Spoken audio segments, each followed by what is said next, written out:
Hi, if you enjoyed today's book, don't forget to hit like and subscribe. Thank you.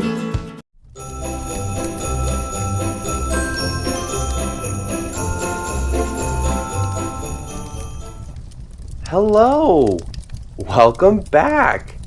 Are you ready for the next book in our Disney Storybook Collection Advent series? Great! Well, let's open our big book. The last book we got to read was book number 6. So today we're going to read book number 7. Do you see book number 7? There it is. Ooh, it's a Disney villains book. Disney villains, Coup at the Zoo.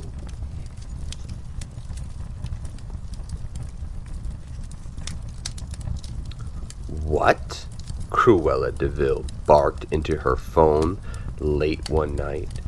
She had put an ad in the paper looking for henchmen, and she'd finally had a reply. A smooth voice replied, "Ma'am, Horace is the name. Me and my mate Jasper here would be honored to be your humble crooks." "Assistance!" someone, presumably Jasper, hissed into the receiver. "Same thing," Horace whispered back. Cruella grinned. She had her first candidates. "Splendid. Meet me tomorrow night at the local inn, 8 o'clock sharp." Then she hung up. The next night, Cruella arrived at the inn to interview the two hopefuls. As Cruella scanned the room, suddenly a ruckus erupted. "It was my smarts we used to scam this hot meal, and for some reason it's in your mouth. You wouldn't know smarts if they fell from the sky and hit you on your big head." Cruella smirked, recognizing their voices.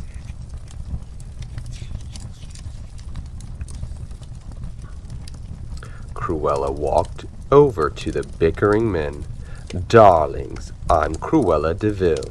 If you'd like to become my assistants, you must convince me we're a good fit.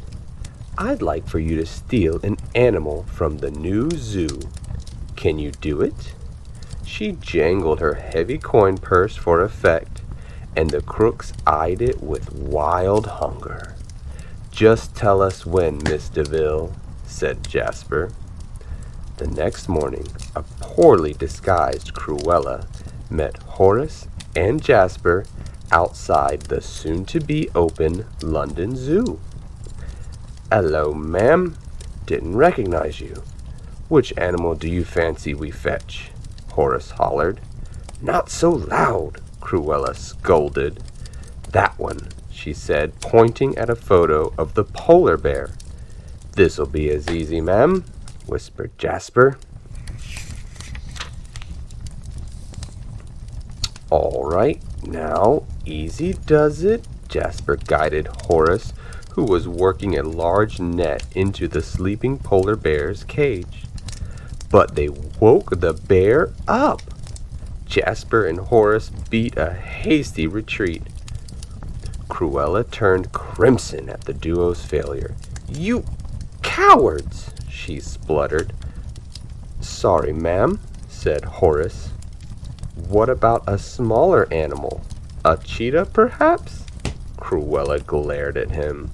Finally, she sighed. "I do have a soft spot for, well, spots."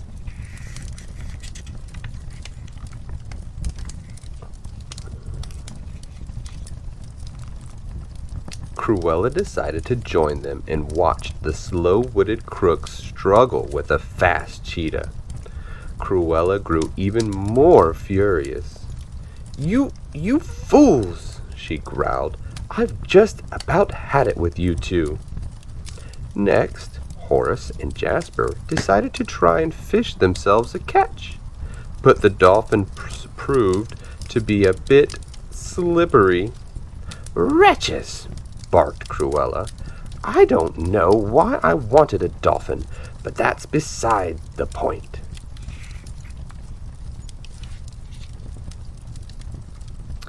It seemed clear as day that Horace and Jasper simply didn't have what it took to crook. But Cruella was willing to give them a final shot. "Try stealing one of the more docile little beasts," she instructed them. "Do it, and do it now." Horace and Jasper wasted no time breaking into the petting zoo. "We've got this in the can, mate," Jasper said to Horace as they sauntered into the animal pens.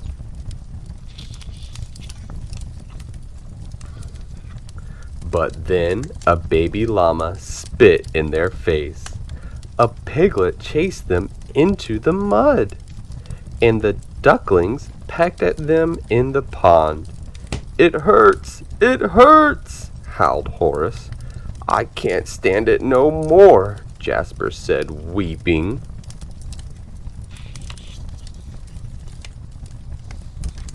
Outside the petting zoo, Cruella was growing more and more impatient. Suddenly, the men appeared, and they ran right past her.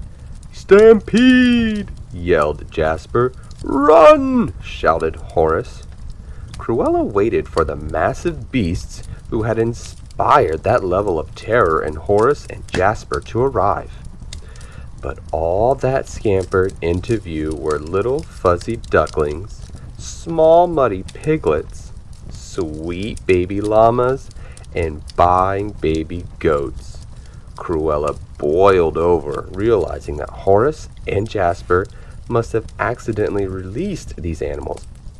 "Idiots!" yelled Cruella.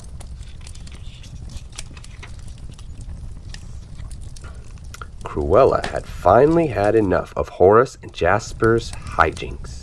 She looked around. What an utter disaster!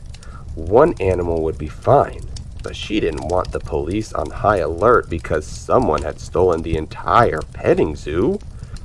"I'll handle this," she grumbled. Cruella retrieved her car and herded all the animals back into their cages and pens. "My car! It's filthy! You are good for nothing! You can't even fix your own mess! Didn't I mention I hate getting my hands dirty?"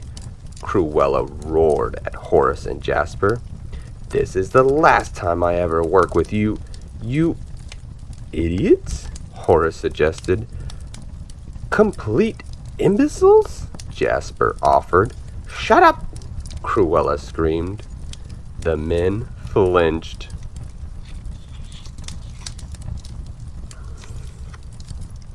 A little while later, Cruella sagged up the stairs to her room at the manor. She opened the door, and her jaw instantly dropped. Her bedroom had been completely transformed. The furniture had all been uncovered, and everything sparkled like new. Just then, there was a tap at her door. Horace and Jasper were standing in the entryway. "Now, you don't have to get your hands any dirtier than they already are," Horace burst out. "We can't fix up our own messes, but we sure can fix up yours, miss," added Jasper. "You did, didn't you? Well, you did a rather mediocre job." But Cruella couldn't fight a sly smile. "It is nice to have company here. It can get a bit lonely. Oh, fine. I'll have you two as my assistants." Horace and Jasper smiled as Cruella flopped down on her freshly made bed, dirt and all. "Now, let's see if your breakfast is better than your thieving." What a great book!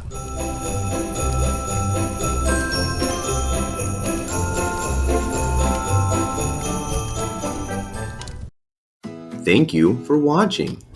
Please don't forget to subscribe, like, and ring the notification bell because more readings are coming soon.